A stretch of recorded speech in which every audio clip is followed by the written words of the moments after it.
చాలామందికి బాధ ఉండొచ్చు, కోపం ఉండొచ్చు, దుఃఖం ఉండొచ్చు, ఆలస్యమైంది ఉంటాయి మన హ్యూమన్ బీయింగ్స్. నాకు కూడా అసంతృప్తి ఉంటుంది ముఖ్యమంత్రి అయినాక కూడా. నేను చెప్పింది చెప్పినట్టు నడుస్తలేదనో, పొద్దుగాళ్ళు అడిగితే వేనన్న సాయంత్రం వస్తున్నాను, లేకపోతే చామల కిరణ్ రెడ్డి ఢిల్లీకి పోతే హైదరాబాద్ వచ్చినా, హైదరాబాద్ వస్తే ఢిల్లీకి పోయినాను, ఇట్లాంటివన్నీ ప్రాక్టికల్ ప్రాబ్లమ్స్ ఉంటాయి. ఇవి పెద్ద సమస్యలు కావు. ఇది కాదు సమస్య.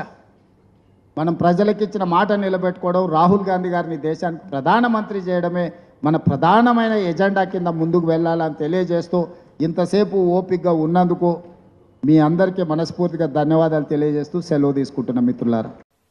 మీ వల్ల కాంగ్రెస్ పార్టీకి మంచి జరిగితే ఓకే, కానీ మంచి జరిగే పరిస్థితి కనిపిస్తలేదు మీ నిర్ణయాల వల్ల. ఇవాళ నా మాట ఎవరు ఇంటలేరు, కాంగ్రెస్ పార్టీలని అలిగిపోతా ఉన్నావుట. నువ్వు అలిగిపో, అలుగులో దుంకు.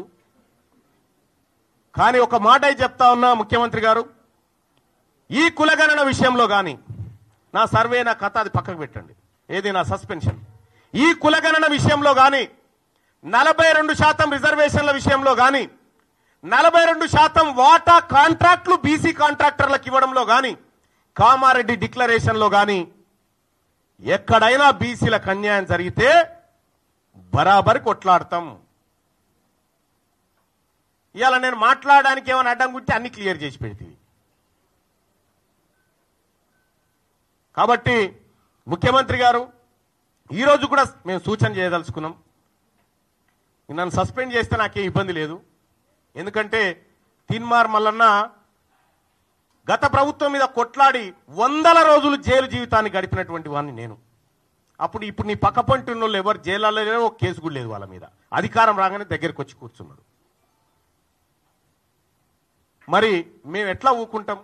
రేపొద్దున ఖచ్చితంగా గ్రామ గ్రామాన బీసీ వాదాన్ని తీసుకుపోతాం, బీసీ ప్రజలను చైతన్యవంతం చేస్తాం.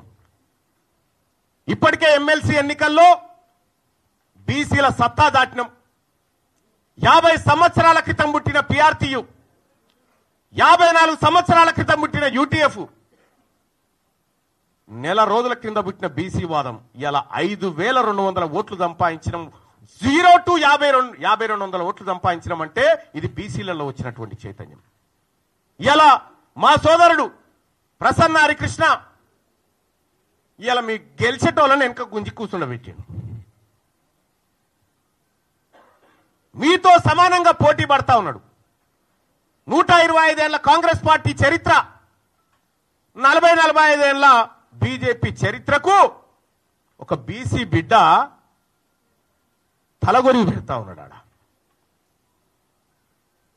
ఇలా బీసీ వాదం తెలంగాణ రాష్ట్రంలో బలపడ్డ సూచనలు, మరింత బలీయ శక్తిగా మారుతున్న బీసీ వర్గాలను చూసి మీకు అక్కసు ఉంటే మేమేం చేయలేం.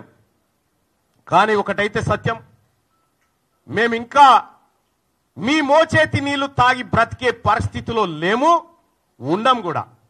రేపటి నుంచి బీసీలకు దక్కిన వాటా ఎంత, దక్కుతున్నదెంత, మా భూములు ఎన్నిపోతా ఉన్నాయి, మాకిచ్చిన సంపద ఎంత, మా ఉద్యోగాలెంత, మీ ఈడబ్ల్యూఎస్ కోటా ద్వారా 25,000 ఉద్యోగాలు దొంగతనంగా ఎత్తుకపోయిన లెక్కలు ప్రతిదీ బయట పెడతాం, మా ప్రజల్ని చైతన్యవంతం చేస్తాం.